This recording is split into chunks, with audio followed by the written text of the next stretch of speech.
கர்த்தருடைய மகா பரிசுத்த நாமத்திற்கு ஸ்தோத்திரமும் துதியும் கனமும் மகிமையும் என்றென்னைக்கும் உண்டாவதாக. அருள்நாதர் ஆண்டவர் இயேசு கிறிஸ்துவின் உயிர்த்தெழுந்த திருநாமத்தினாலே இந்த அருமையான நிகழ்வை பார்க்கிற தேவ பிள்ளைகளாக அனைவரையும் நிறைவான சந்தோஷத்தோடு கூட வாழ்த்தி இந்த நிகழ்வுக்கு வரவேற்கிறோம். உங்கள் அனைவருக்கும் எங்களுடைய அருமையான தேவனுடைய பிறப்பின் கிறிஸ்மஸ் வாழ்த்துக்களை மனதார உங்களுக்கு நாங்கள் கூறிக்கொள்கிறோம்.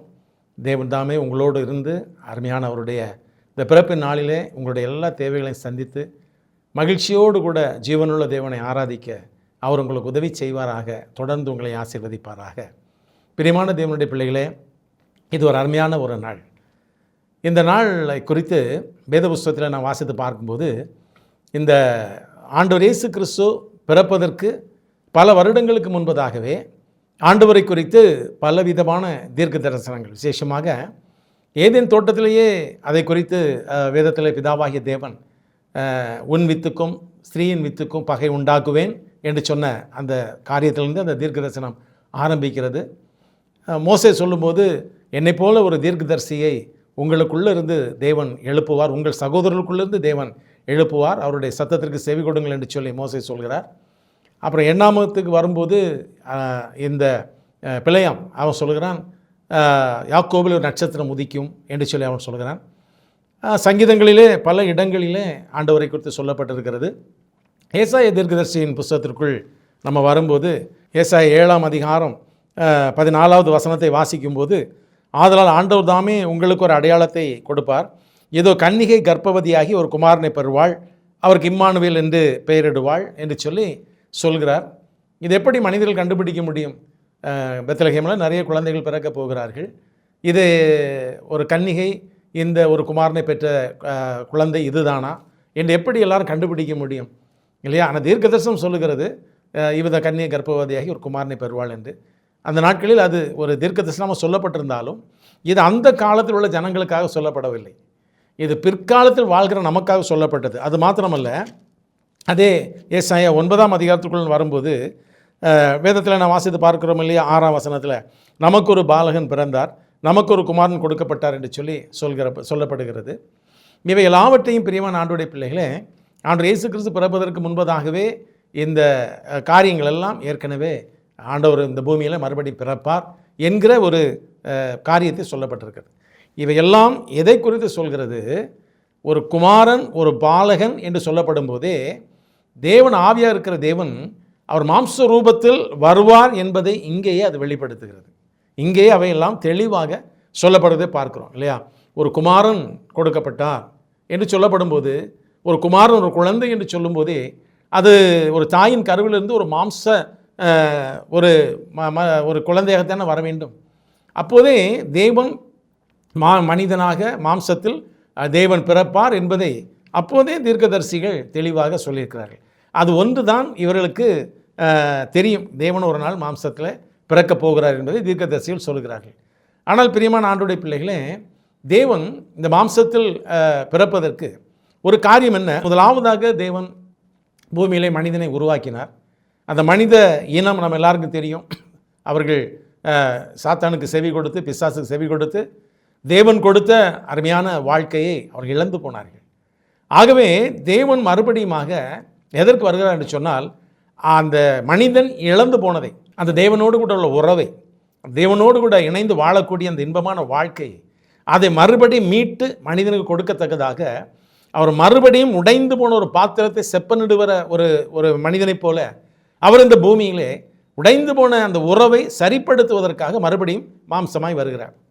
ஆனால் தேவனுடைய உண்மையான ரூபத்தை குறித்து நாம் வேதத்தில் வாசித்து பார்க்கும்போது, இந்த யோவான் சுவிசேஷத்தில் நாம் வேதத்தை திருப்பி யோவான் சுவிசேஷம் 4ஆம் அதிகாரத்தில் ஆண்டவர் அந்த சமாரியா ஸ்திரீயோடு கூட பேசும்போது நம்ம எல்லாருக்கும் தெரியும், தேவன் எப்படி இருப்பார் என்பதை குறித்து ஆண்டவர் அந்த ஸ்திரீயோடு கூட பேசும்போது சொல்கிறார், தேவன் ஆவியாக இருக்கிறார் என்று சொல்லி அந்த ஸ்திரீக்கு ஆண்டவர் சொல்கிறதை வேதத்தில் வாசிக்கிறோம் இல்லையா? God is in the form of spirit என்று ஆண்டவர் சொல்கிறார். தேவன் ஆவியாக இருக்கிறார் என்று சொல்லி வேதம் சொல்கிறது. அப்படியானால் அந்த ஆவியாக இருக்கிற தேவன், ஆவி என்று சொன்னால் ஏற்கனவே சொல்லியிருக்கிறேன், அது ஒரு கேஸ் போல இல்லை, இன்விசிபிள். ஆண்டவர் காணக்கூடாதவராக இருக்கிறார். அதைத்தான் இங்கே ஆவியாக என்று சொல்லி சொல்லப்படுகிறது. அவர் காணக்கூடாத தேவனாக இருக்கிறவர் காணக்கூடியவராக மாம்சத்தில் மனிதனைப் போல வருவார் என்பதைத்தான் இந்த பழைய ஏற்பாட்டின் தீர்க்கதரிசிகள் அனைவருமாக சொல்லியிருக்கிறார்கள். ஆகவே பிரியமான ஆண்டவருடைய பிள்ளைகளே, அந்த காணக்கூடாத இறைவன் காணும் ரூபத்தில் அவர் பூமிக்கு வருகிறார் என்பதை முன்னறிவித்திருக்கிறார்கள். ஆகவே இப்படி நிறைய காரியங்கள் அவர் சொல்லியிருந்த போதும் இது அநேகருக்கு ஒருவேளை புரியாமல் இருந்திருக்கலாம். ஆனால் இதை ரத்தின சுருக்கமாக பரிசுத்த பவுலடிகள் தீமோத்தேயுக்கு சொல்லும்போது அவர் இதில் மிக அருமையாக சாதாரண பாமர மக்களும் கூட புரிந்து கொள்ளும் அளவிற்கு ஒரு அருமையான வார்த்தையில் பவுலடிகள் அதை சொல்லியிருப்பார்.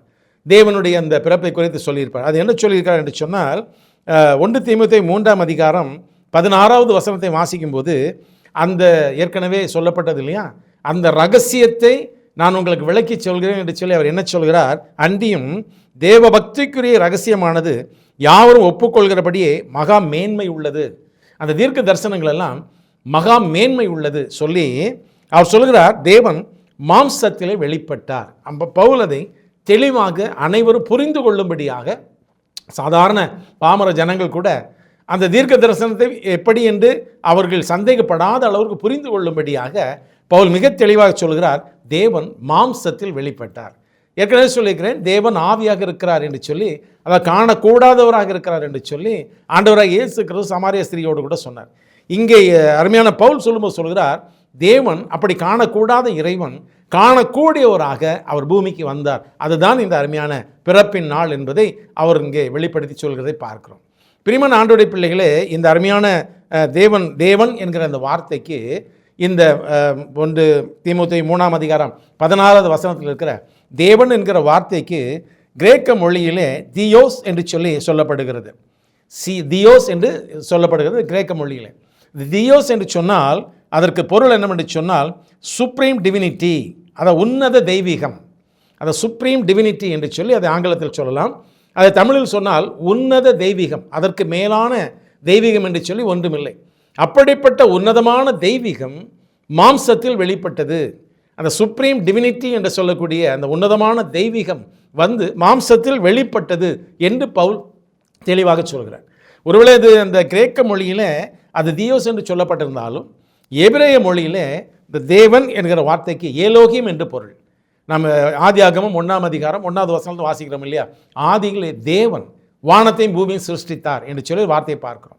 அந்த தேவன் என்கிற அந்த ஏலோகிம் என்று சொல்லக்கூடிய எபிரேய பதத்தை தான் இந்த இடத்தில் எழுதியிருக்க வேண்டும். ஆனால் இந்த தீமோத்தேயுக்குள்ள நிருபம் வந்து கிரேக்க மொழியில் எழுதப்பட்டிருந்தபடினால அதில் தியோஸ் என்கிற வார்த்தை சொல்லப்படுகிறது.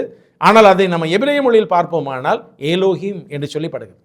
அந்த ஏலோகிம் என்கிற வார்த்தைக்கு நாம் இந்த சுப்ரீம் டிவினிட்டி அல்லது அந்த உன்னத தெய்வீக தேவன் என்பதை நாம் தாராளமாக எடுத்துக்கொள்ளலாம். அதாவது அந்த அப்படிப்பட்ட உன்னதமான தேவன் மாம்சத்தில் வந்து அவர் பிறந்தார் என்பதை பவுலடிகள் தெளிவாக அனைவரும் புரிந்து கொள்ளும்படியாக இந்த கிறிஸ்மஸை குறித்து அவர் ஒரு விளக்கத்தை சொல்லியிருக்கிறத வேத புஸ்தகத்தில் வாசிக்கிறோம். இந்த மகா பெரிய தேவனை குறித்து சாலமன் என்ன சொல்கிறார் என்று சொன்னால், நீங்கள் 2 நாளாகமத்தின் புஸ்தகத்தை திருப்பி அதில் இருக்கிறதான 6ஆம் அதிகாரத்துக்குள் வந்து பார்க்கும்போது அந்த ஆலயத்தை கட்டும்படியாக தாவீது அவருக்கு நல்ல ஆலோசனைலாம் சொல்லி ஆலயத்தை கட்ட ஆரம்பிக்கிறார். சாலமோனுக்கு மிகப்பெரிய ஒரு சந்தேகம், நாம் கட்டுகிற இந்த ஆலயம் வேதத்தில் வாசித்து பார்க்கும்போது அவர் ஒரு வார்த்தையை சொல்கிறார். அதாவது 2 நாளாம் 6ஆம் அதிகாரம் 18ஆம் வசனத்தில் தேவன் மெய்யாக மனுஷனோட பூமியிலே வாசம் பண்ணுவாரோ. தேவன் என்று சொல்லும்போது நான் ஏற்கனவே சொன்னேன் இல்லையா, ஏலோகிம், அந்த சர்வத்தையும் படைத்த தேவன், அந்த வானாதி வானங்களை உண்டாக்கின தேவன்.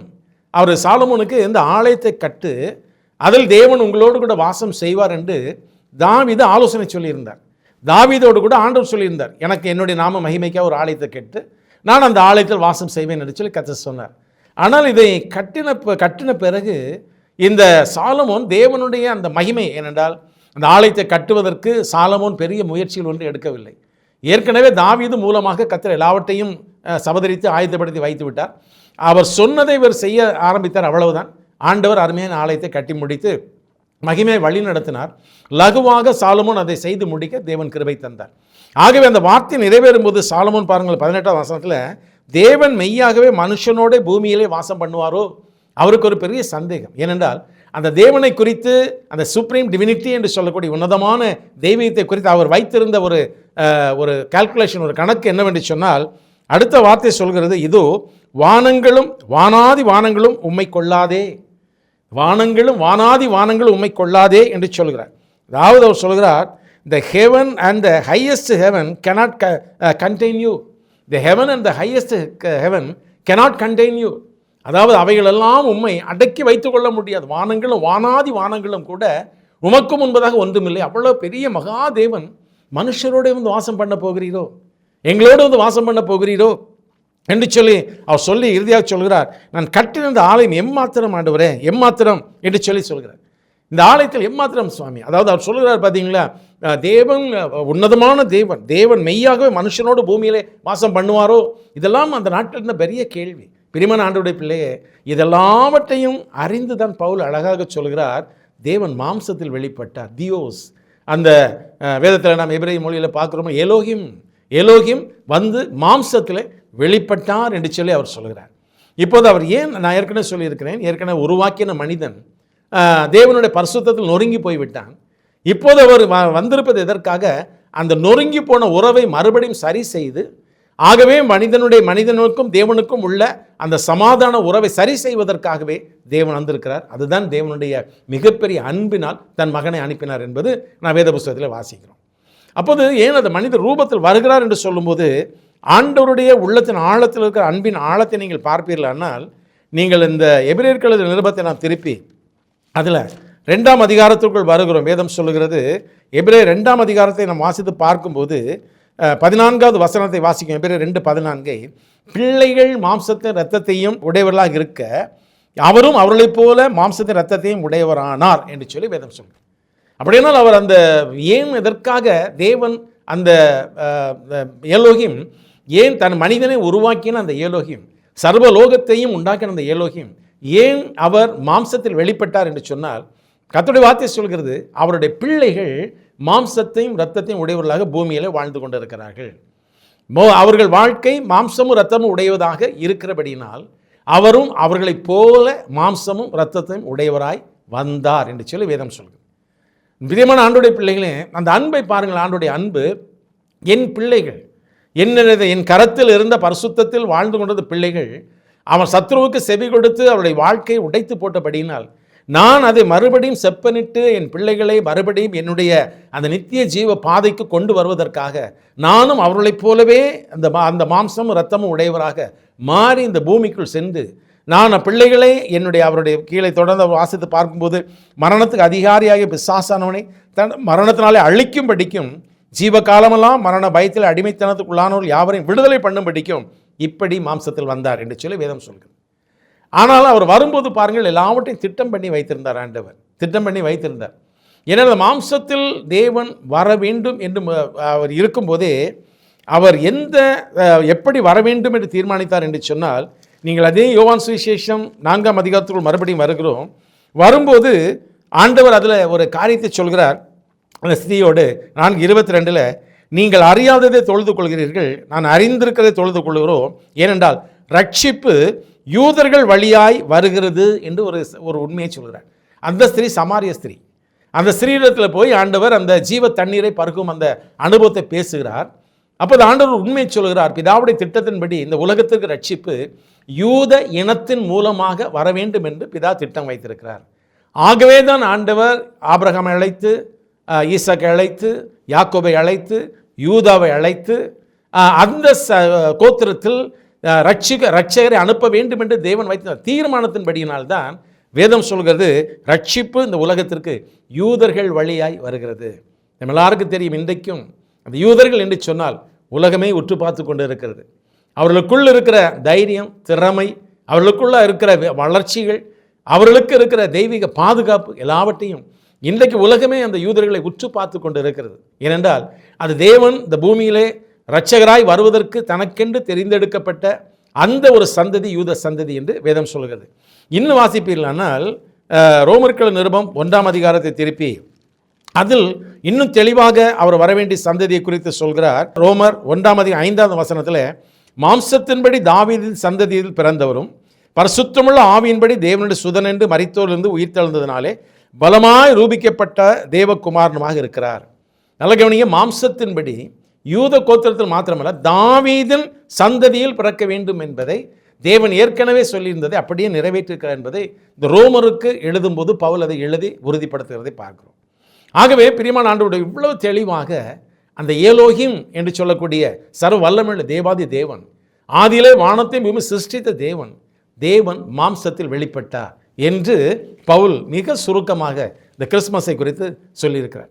ஏன் மாம்சத்தில் வெளிப்பட்டார் என்றால், அவருடைய பிள்ளைகளாகி நீங்களும் நானும் நாம் மாம்சத்தில் வாழ்கிறபடியினால் நம்மை மரணத்திலிருந்து மீட்பதற்காக நம்மேல் வைத்த அன்பு நிமித்தமாக அவர் மாம்சத்தில் வெளிப்பட்டார் என்று சொல்லி வேதம் சொல்கிறது. யோவான் 1:12 வாசித்து பார்க்கும்போது, நாமத்தின் மேல் விசுவாசம் உள்ளவர்களாய் அவரை ஏற்றுக்கொண்ட எத்தனை பேரோ அத்தனை பேரும் அவருடைய பிள்ளைகள் ஆகும்படி அவர்களுக்கு அதிகாரம் கொடுத்திருக்கிறார் என்று அங்கே யோவான் எழுதியிருக்கிற வேத புஸ்தகத்தை வாசித்து பார்க்க, வேத வசனத்தை வாசிக்கிறோம் இல்லையா? அவருடைய நாமத்தில் விசுவாசம் உள்ளவர்களாய் அவரை தகப்பனாக, இரட்சகராக, அவரை மீட்பராக, அவர் எனக்கு வேண்டும் என்று சொல்லி வாஞ்சியோடு கூட தன்னுடைய பொக்கிஷமாக அவரை ஏற்றுக்கொள்ள எத்தனை பேரோ அத்தனை பேர் அவருடைய பிள்ளைகளாகபடி அதிகாரத்தை கொடுத்திருக்கிறார். அந்த பிள்ளைகள் மாம்சத்தின் ரத்தத்தையும் உடையவராக இருக்கிறபடினால் அவரும் அவர்களைப் போல மாம்சத்தின் ரத்தத்தையும் உடையவராய் மாறினார் என்று சொல்லி வேதம் சொல்லும். இதுதான் இந்த நாளில் மிக சிறப்பான ஒரு காரியம். நீங்கள் நானும் மாம்சத்தில் இருக்கிறபடினால் நம்மை உருவாக்கின தேவன் நம்மை போல மாம்சத்தில் நம்மை மறுபடியும் ஒரு ரீஃபார்ம் பண்ணி அவரோட ஒப்புரவாக்குவதற்காக வந்திருக்கிறார் என்பது அந்த கிறிஸ்மஸினுடைய காரியம். ஆனால் அதே வேளையில் அதில் மிகப்பெரிய இன்னும் சில ரகசியங்களை அவர் சொல்லும்போது சொல்லுகிறார், ஆவியிலே நீதி உள்ளவர் என்று விளங்கப்பட்டார் என்று சொல்லப்படுது.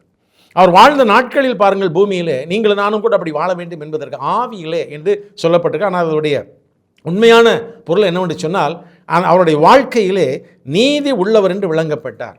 தேவனாக வாழ்ந்தார், ஆனால் அந்த அவருடைய வாழ்க்கையிலே தேவன் நீதி உள்ளவர் என்பதை அவர் வாழ்ந்து காண்பித்தார் என்பதை அந்த வசனத்தின் மூலமாக பார்க்கும். ஆவியிலே நீதி உள்ளவர் விளங்கப்பட்டார் என்று வேதம் சொல்கிறது. யோவான் 14ஆம் அதிகாரத்தை வாசித்து பார்க்கும்போது, ஆண்டவர் இறுதியாக நான் பிதாவின் வீட்டில் அநேக வாசஸ்தலங்கள் உண்டு, உங்களுக்காக இடத்தை ஆயத்தம் பண்ண போகிறேன் என்றெல்லாம் சொல்லி கர்த்தர் சொல்லும்போது, பிலிப்பு ஆண்டவரை நோக்கி கேட்பார். ஆண்டவரே, பிலிப்பு அவரை 8வது வசனத்தில் யோவான் 14:8 பிலிப்பு அவரை நோக்கி, ஆண்டவரை பிதாவை எங்களுக்கு காண்பியும், அது எங்களுக்கு போதும் என்றான். அதற்கேசு பிலிப்புவே, இவ்வளவு காலம் நான் உங்களுடனே இருந்தும் நீ என்னை அறியவில்லையா? என்னை கண்டவன் பிதாவை கண்டான், அப்படி இருந்தும் பிதாவை எனக்கு காண்பியும் என்று நீ எப்படி சொல்கிறாய் என்று சொல்லி சொல்கிறார். அப்படினால் அவர் ஆவியிலே நீதி உள்ளவர், அவர் சத்தியம் உள்ளவர், நீதி உள்ள உண்மை உள்ளவர் என்பதை வாழ்ந்து காண்பித்தார் இந்த உலகத்திலே என்று சொல்லி வேதம் சொல்கிறது. அடுத்தபடியாக பார்த்தீர்களானால் தேவ தூதர்களால் காணப்பட்டார் என்று ஒரு ரகசியத்தை பவுல் சொல்கிறார். ஏனென்றால் தேவ தூதர்கள், பிரியமான ஆண்டவருடைய பிள்ளைகளே, பரலோகத்தில் இருக்கிற தூதர்கள் பிரியமான ஆண்டவருடைய பிள்ளைகளை ஆண்டவரை தம்முடைய கண்களால் பார்க்க முடியாது. அவர் மகிமையின் ஒளியாக இருக்கிறார். அதற்கு எங்கே நமக்கு ஒரு ஆதாரம் இருக்குது என்று சொன்னால், ஏசாயா தீர்க்கதரிசியின் புத்தகத்தில் நம்ம 6ஆம் அதிகாரத்தை திருப்பி பார்க்கும்போது, உசியா ராஜா மரணம் அடைந்த அந்த ஆண்டிலே ஏசாயா தேவனுடைய ஆலயத்திற்குள் கடந்து போகிறார். கடந்து போகும்போது அங்கே ஒரு தரிசனத்தை அவர் பார்க்கிறார். பார்க்கும்போது ஆண்டோடைய வார்த்தை சொல்கிறது 2வது வசனத்தில், சேராபீன்கள் அவருக்கு மேலாக நின்றார்கள், அவர்களில் ஒவ்வொருவனுக்கும் அவ்வாறு செட்டைகள் இருந்தன, அவைகள் 2 செட்டைகளிலால் தன் முகத்தை மூடி, 2 செட்டைகளிலால் தன் கால்களை மூடி, 2 செட்டைகளால் பறந்து ஒருவரை நோக்கி, சேனைகளின் கர்த்தர் பரிசுத்தர் பரிசுத்தர் பரிசுத்தர், பூமி அனைத்தும் அவருடைய மகிமையால் நிறைந்திருக்கிறது என்று கூப்பிட்டு சொன்னார்கள் என்று சொல்லி வாசத்தை பார்க்கிறோம். அப்படியே தேவ தூதர்கள் பரலோகத்திலே தேவ சமூகத்தில் இருந்தாலும் அவருடைய கண்களால் அவர்கள் தேவனுடைய ரூபத்தை பார்க்க முடியாத அளவிற்கு தேவன் மிக பிரகாசமாக இருந்தார்.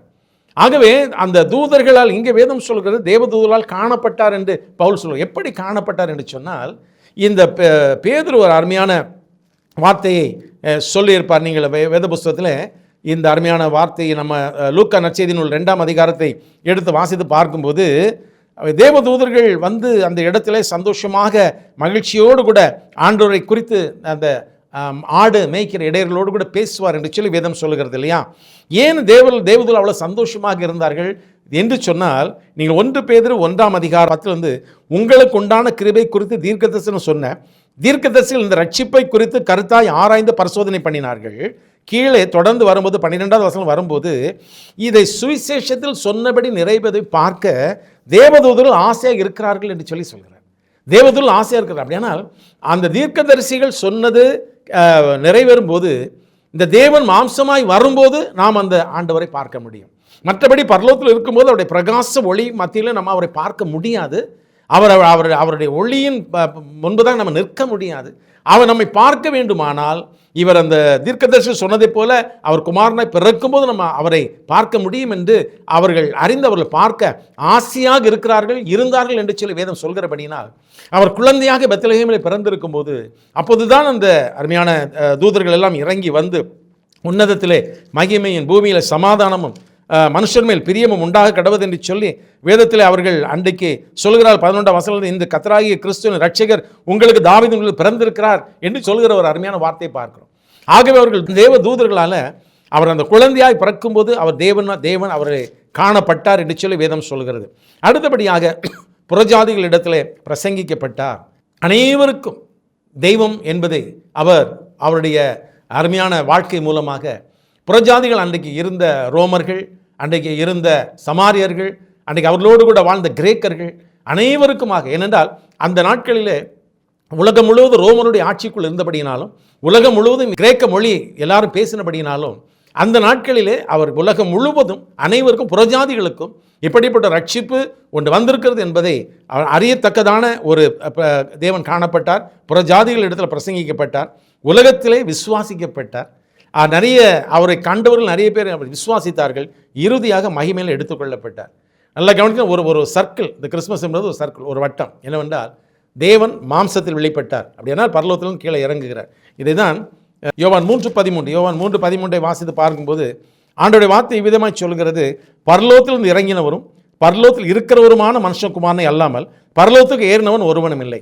பரலோகத்திலிருந்து இறங்கினவரும் பரலோகத்தில் இருக்கிறவரும் பரலோகத்தில் ஏறினவரும். அதே போல தேவன் பரலோகத்தில் இருக்கிறவர் மாம்சத்தில் வெளிப்பட்டு பூமிக்கு இறங்கி வந்தார். பூமியில் இறங்கி வந்து ஆண்டவர் நீதி உள்ளவராக வாழ்ந்து காண்பித்தார். அடுத்து தேவதூதர்கள் அவர் மாம்சமாக பூமியில் வரும்போது தான் அவர்களும் பார்க்க முடிந்தது. அவர்களும் பார்த்தால் சந்தோஷப்பட்டார்கள், அவர்களோட இந்த ஜனங்களும் சந்தோஷப்பட்டார்கள். புறஜாதிகளுக்கு அவர் பிரசங்கிக்கப்பட்டார், அவர் விசுவாசிக்கப்பட்டார், இறுதியாக மறுபடி மகிமையில் எடுத்துக்கொள்ளப்பட்டார். அந்த ஒரு வட்டத்தை எங்கிருந்து வந்தாரோ தம்முடைய அருமையான செயலை முடித்து மறுபடியும் மகிமையிலே சென்று தேவனுடைய வலது பக்கத்தில் உட்கார்ந்திருக்கிறார் என்பதை அருமையாக பவுல் விளக்கி சொல்கிற இந்த கிறிஸ்மஸ் நாட்களுடைய அந்த காரணத்தை. பிரியமான ஆண்டவருடைய பிள்ளைகளே, நீங்களும் நானும் மாம்சமும் இரத்தமும் உடையவர்களாக இருக்கிறபடியினால்தான் நம்முடைய ஆண்டவர் நமக்காக அவருடைய மாம்சத்திலே, அதே நாம் வாசித்து பார்க்கும்போது 1 பேதுரு 2ஆம் அதிகாரத்தில் திருப்பி வாசித்து பார்க்கும்போது நம்முடைய மாம்சத்தில் நாம் செய்த எல்லா பாவங்களையும் நமக்கு மன்னிக்கத்தக்கதாக தேவன் அவருடைய மாம்சத்திலே எல்லாவற்றையும் சுமந்து தீர்த்தார் இல்லையா. 1 பேதுரு 2ஆம் அதிகாரம், நாம் பாவங்களுக்கு செத்து நீதிக்கு பிழைத்திருக்கும்படி அவர் தாமே தமது சரீரத்திலே நம்முடைய பாவங்களை சிலுவையில் சுமந்தார் என்று சொல்லி வேதம் சொல்கிறது.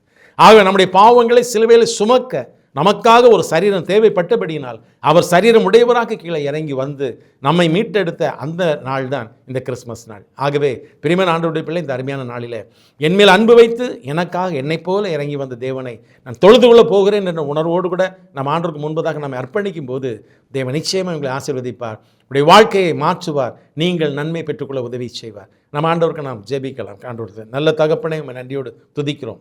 எங்களுக்காக எங்களைப் போலவே நீர் பூமியிலே ஒரு மனுஷனாய் நீர் இறங்கி வந்து எங்களை மீட்டெடுக்கத்தக்கதாக நீர் எங்களுக்காய் செய்த உதவிக்காக நன்றி செலுத்துகிறோம். ஆண்டவரே, தேவன் மாம்சத்தில் வெளிப்பட்டார். ஏலோகிம் என்கிற அந்த சர்வ வல்லமையுள்ள தேவன், சாலமோன் சொல்வதைப் போல வானங்களும் வானாதி வானங்களும் கொள்ளக்கூடாத அந்த மகிமையுள்ள ஒரு தேவன். ஆண்டவரே, இந்த மகிமையான தேவன் மனுஷரோடு வாசம் பண்ணுவாரோ என்று அவர் சந்தேகப்பட்டார். ஆனால் நீரோ மனுஷனைப் போலவே பிறந்து எங்கள் மத்தியில் இம்மானுவேலராக தேவன் ஆண்டவரே கூடவே இருக்கிறார் என்ற தேவன் கூடவே இருப்பார் என்ற ஒரு தெய்வமாக நீர் எங்களோடு கூட வந்து வாழ்ந்து நீர் எங்களை மறுபடியும் உம்முடைய சமூகத்திற்கு இழந்த எல்லா ஆசீர்வாதங்களையும் மறுபடியும் பாவத்தின் மூலமாக நாங்கள் இழந்த எல்லாவற்றையும் திரும்ப பெற்றுக்கொள்ளத்தக்கதாக நீ செய்த உதவிக்காக நாங்கள் நன்றி செலுத்துகிறோம். இப்போதும் இந்த கிறிஸ்மஸ் மூலமாக நாங்கள் மறுபடியும் பிதாவோடு கூட ஒப்புரவாகி இருக்கிறோம் என்ற நம்பிக்கையும், மறுபடியும் பிதாவோடைய சமூகத்திலே நாங்கள் சென்று அப்பா பிதாவை என்று கூப்பிட பண்ணுகிற புத்திர சுவீகாரத்தினால பிதாவோடு கூட நாங்கள் இணைந்து நிற்கவும் நீர் எங்களுக்கு நல்ல ஒரு வாசலை திறந்திருப்பதற்காக நன்றி செலுத்துகிறோம். அதை ஒவ்வொருவரும் பயன்படுத்திக் கொள்ள கிருபை தாரும். கிறிஸ்மஸ் என்பது ஒரு வெறும் பண்டிகை அல்ல, அது தேவன் எங்களுக்காக செயல்பட்ட ஒரு நாள் என்பதை உணர்ந்து அந்த நாளுக்கேற்ற முக்கியத்துவத்தை கொடுத்து அந்த நாளின் மூலமாய் வரக்கூடிய கிருபைகளையும் ஆசீர்வாதங்களையும் ஒவ்வொரு சுதந்திரித்து கொண்டு கர்த்தருடைய கரத்திலிருந்து நன்மைகளை பெற்று சாட்சியால் வாழ ஒவ்வொருடைய இருதயங்களையும் கர்த்தர் திறந்தருளும்படியாய் ஜெபிக்கிறோம். ஆண்டவரே, எங்களுக்காய் வந்த அந்த நல்ல நாளிலே நாங்கள் எங்களை உங்களுடைய கருத்தில் அர்ப்பணிக்கிறோம். தொடர்ந்து தேவன் பொறுப்பேற்றுக் கொள்ளும். உடைய நாம மாத்திரம் மகிமைப்படட்டும். இயேசு கிறிஸ்து மூலமாக எங்களுக்காய் பூமியிலே வந்து எங்களை மீட்டதற்காக நன்றி செலுத்துகிறோம். ஜீவனுள்ள நல்ல பிதாவே, ஆமேன், ஆமேன், ஆமேன். எனக்கு அன்பானவர்களே, தேவன் உங்களுக்காக மாம்சத்தில் வந்தார், வெளிப்பட்டார், உங்களை மீட்டார். தொடர்ந்து அவருடைய மீட்பிலே நிலைத்திருங்கள். கர்த்தர் உங்களை ஆசீர்வதிப்பார். God bless you all.